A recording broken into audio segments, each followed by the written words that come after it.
Well, I just want to take a minute to welcome you to another episode of Sermon Reflections.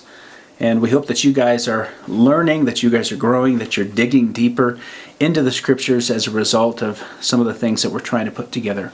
And once again, we want to encourage you guys to have these conversations with your family, with your friends, with your children, with your small group, or alone with God in prayer. Moving on from there, let's just take a couple of minutes and let's consider some of the things that we talked about on Sunday.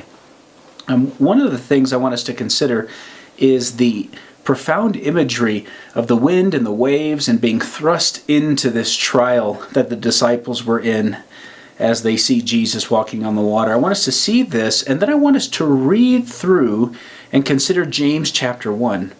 And you may be surprised to find a lot of the same imagery that's there. It's really quite profound when you consider it. And right there in the disciples' trial, Jesus commands courage. And in the trial that James refers to, he says, "Consider it all joy." And it reminds me of John 16:33, which we talked about on Sunday. He says, "Be of good cheer. I have overcome the world." Jesus is trying to encourage each of us to take courage because he's there. We talked about how Jesus decides when it's time to go home. And the trial ends often when the Lord sees that the work has been completed of the trial, that the trial has been successful in our own lives, and that this is deliberate from the Lord. He introduces these things into our life. And as we go through these trials, we have to learn the lesson to trust that He is sovereign, to trust that God is good. And we must learn to trust that He knows what He's doing, and that He disciplines us, not punishes, but disciplines us for our good so that we may share in His holiness. See Hebrews chapter 12 for that. We also talked about how Jesus, He may send us to places where we feel abandoned, where we feel weary, where we feel helpless, where we feel terrified. And we have to consider some of the types of questions that these disciples who are in this situation in the boat would be asking themselves in the midst of this trial.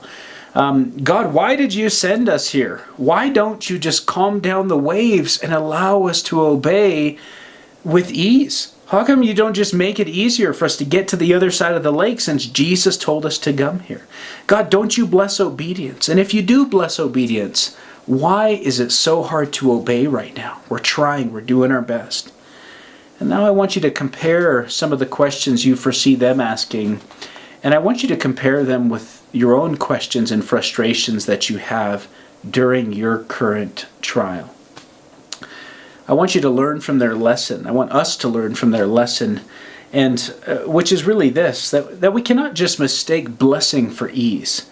That blessing teaches infinitely more, and we have to remind ourselves that the goal is being made perfect and complete, lacking in nothing. Once again, back to James chapter 1.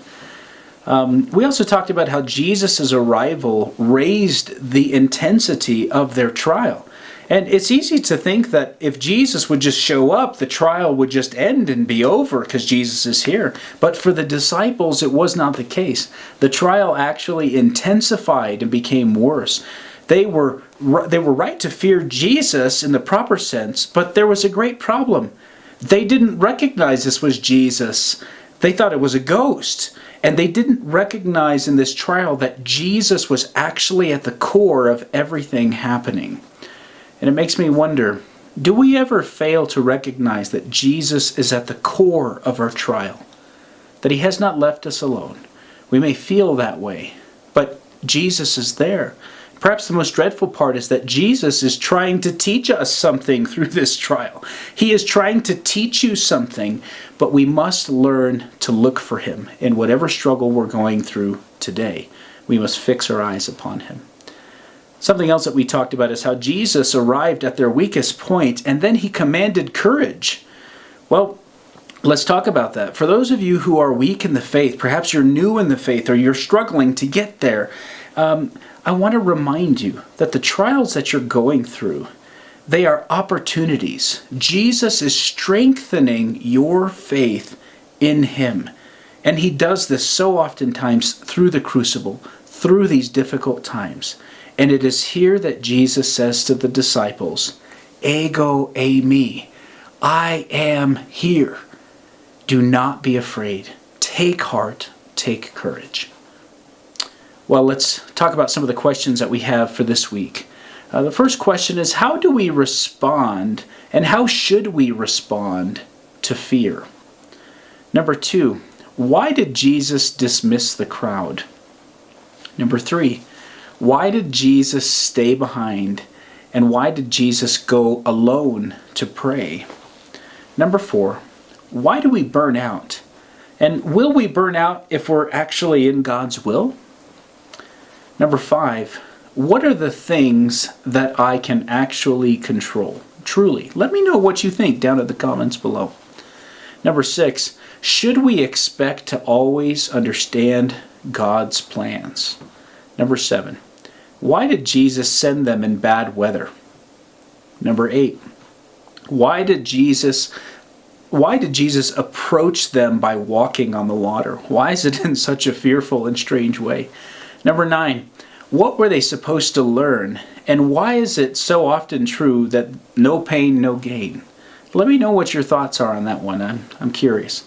Number 10, why do we often not learn from either miracles or trials? And when do we best learn? What do you think? What has God used in your life? Let me know. Number 12, what is the correct response when walking through a trial?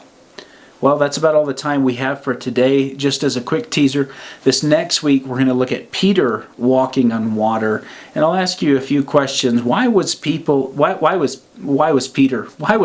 able to walk on the water? And then why did he sink? Let me know your thoughts. Well, thank you guys so much for joining us on this week's Reflections. We hope that you guys have a wonderful rest of your day. Thanks.